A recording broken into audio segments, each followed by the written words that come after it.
Modernisasyon at mabilis na pagbabago ng ating kapaligiran, patuloy na nagpapakita ang kalikasan ng mga lihim na yaman na naghihintay lamang na matuklasan. Isa na rito ang bagong uri ng langgam na natuklasan sa Palawan. Ano nga ba ang itsura ng langgam na ito? Alamin natin yan sa FYI report ni Fred Rabanal. Dito lang yan sa Kaalaman to the Max.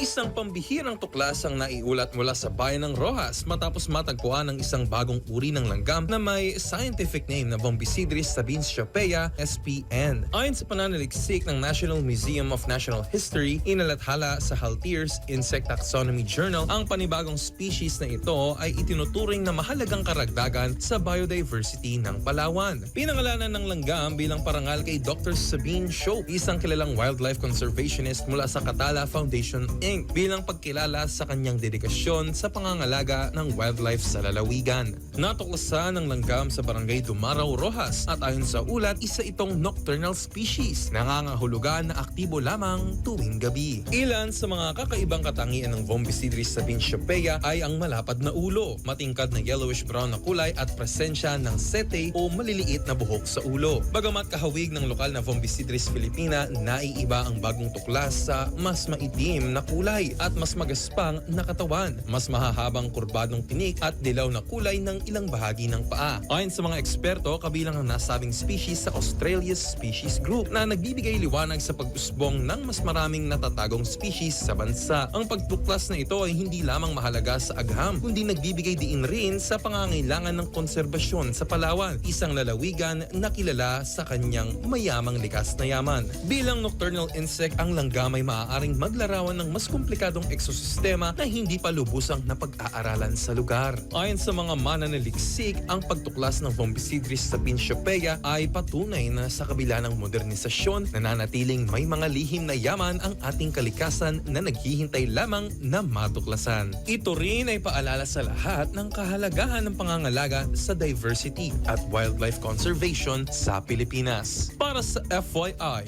Fred Rabanal, Abante.